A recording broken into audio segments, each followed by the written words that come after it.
Hi ಎಲ್ಲರಿಗೂ ನಮಸ್ಕಾರ. ಇವತ್ತು ಈಸಿ ಮೆಥಡಲ್ಲಿ ಜಾಸ್ತಿ ಏನು ಇಂಗ್ರೀಡಿಯೆಂಟ್ಸ್ ಯೂಸ್ ಮಾಡ್ತೀರಿ ಎಗ್ ರೈಸ್ ಹೇಗೆ ಮಾಡೋದು ಅಂತ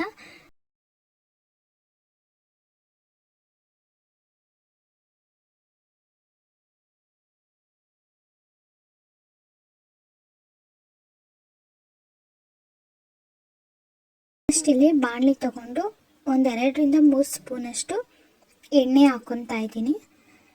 ನಾನಿಲ್ಲಿ ಇಬ್ಬರಿಗಾಗೋಷ್ಟು ಎಗ್ ರೈಸ್ ಮಾಡ್ತಾಯಿದ್ದೀನಿ. ನಿಮಗೆ ಎಷ್ಟು ಬೇಕೋ ಅಷ್ಟು ನೋಡ್ಕೊಂಡು ಮಾಡ್ಕೊಳ್ಳಿ. ಆಮೇಲೆ ಈರುಳ್ಳಿ ಹಾಕ್ಕೊಂಡು ಈರುಳ್ಳಿನ ಚೆನ್ನಾಗಿ ಫ್ರೈ ಮಾಡ್ಕೋಬೇಕು. ಈರುಳ್ಳಿ ಎಷ್ಟಾಗುತ್ತೋ ಅಷ್ಟು ಸಣ್ಣದಾಗಿ ಕಟ್ ಮಾಡಿ ಹಾಕ್ಕೋಬೇಕು. ಆವಾಗ ಎಗ್ ರೈಸ್ಗೆ ಟೇಸ್ಟ್ ಚೆನ್ನಾಗಿ ಬರುತ್ತೆ. ಈರುಳ್ಳಿ ಎಲ್ಲ ಚೆನ್ನಾಗಿ ಫ್ರೈ ಆದಮೇಲೆ ನಾನಿಲ್ಲಿ 2 ರಿಂದ 3 ಹಸಿಮೆಣ್ಸಿನ್ಕಾಯಿ ಯೂಸ್ ಮಾಡ್ತಾಯಿದ್ದೀನಿ. ನಿಮಗೆ ಖಾರಕ್ಕೆ ಎಷ್ಟು ಬೇಕೋ ಅಷ್ಟು ನೋಡಿಕೊಂಡು ಮೆಣಸಿನ್ಕಾಯಿ ಹಾಕ್ಕೊಳ್ಳಿ.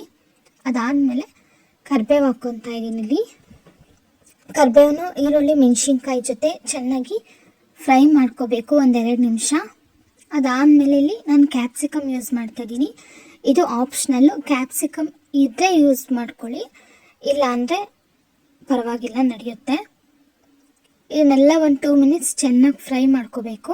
ಇದೆಲ್ಲ ಫ್ರೈ ಆದಮೇಲೆ ಶುಂಠಿ ಬೆಳ್ಳುಳ್ಳಿ ಪೇಸ್ಟ್ ಹಾಕ್ಕೊತಾ ಇದ್ದೀನಿ. ಇಲ್ಲಿ 1.5 ಸ್ಪೂನಷ್ಟು. ಅದನ್ನು ಎಲ್ಲ ಚೆನ್ನಾಗಿ 2 ಮಿನಿಟ್ಸ್ ಅದು ಸ್ಮೆಲ್ಲೆಲ್ಲ ಹೋಗೋ ತನಕ ಚೆನ್ನಾಗಿ ಫ್ರೈ ಮಾಡ್ಕೋಬೇಕು.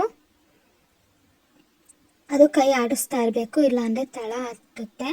ಅದಾದಮೇಲೆ ರುಚಿಗೆ ಎಷ್ಟು ಬೇಕೋ ಅಷ್ಟು ಉಪ್ಪು ಸೇರಿಸ್ಕೊಂಡು ಆಮೇಲೆ ಮೊಟ್ಟೆ ಸೇರಿಸ್ಕೋಬೇಕು. ಮೊಟ್ಟೆ ನಾನಿಲ್ಲಿ ಇಬ್ಬರಿಗೆ 4 ಹಾಕ್ಕೊಂಡಿದ್ದೀನಿ. ನಿಮ್ಗೆ ಎಷ್ಟು ಬೇಕಾಗುತ್ತೆ ನೋಡಿಕೊಂಡು ಮೊಟ್ಟೆ ಹಾಕ್ಕೊಂಡು ಚೆನ್ನಾಗಿ ಅದನ್ನು ಹುರ್ಕೋಬೇಕು. 2 to 3 ಮಿನಿಟ್ಸ್ ಆದ್ರೂ ಅದನ್ನು ಲೋ ಫ್ಲೇಮಲ್ಲಿ ಹುರ್ಕೊಳ್ಳಿ.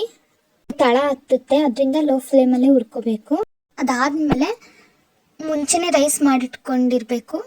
ಆ ರೈಸ್ನ ಸೇರಿಸ್ಕೊಂಡು ನಾನಿಲ್ಲಿ 1.5 ಸ್ಪೂನಷ್ಟು ಚಿಕನ್ ಮಸಾಲೆ, ಆಮೇಲೆ 1 ಸ್ಪೂನಷ್ಟು ಗರಂ ಮಸಾಲೆ, ಆಮೇಲೆ ಸ್ವಲ್ಪ ಕೊತ್ತಂಬರಿ ಸೇರಿಸ್ಕೊಂಡಿದ್ದೀನಿ. ನೀವು ಎಷ್ಟು ಜನಕ್ಕೆ ಮಾಡ್ತಿದ್ದೀರಾ ಅದನ್ನು ನೋಡಿಕೊಂಡು ಮಸಾಲೆ ಪೌಡರ್ನ ಸೇರಿಸ್ಕೊಳ್ಳಿ.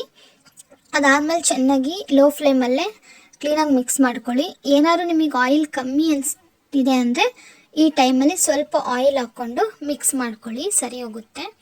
ಇಷ್ಟೇ, ಈಸಿ ಮೆಥಡಲ್ಲಿ ಎಗ್ ರೈಸ್ ರೆಡಿ ಆಗುತ್ತೆ. ಹೆಂಗಿದೆ ಅಂತ ಟ್ರೈ ಮಾಡಿ ಕಮೆಂಟಲ್ಲಿ ಹೇಳಿ. ಈ ವಿಡಿಯೋಸ್ಗಾಗಿ ಕುಕ್ ವಿತ್ ಪ್ರೀತಿಯಿಂದ ಚಾನಲ್ನ ಸಬ್ಸ್ಕ್ರೈಬ್ ಮಾಡ್ಕೊಳ್ಳಿ. Thank you for watching.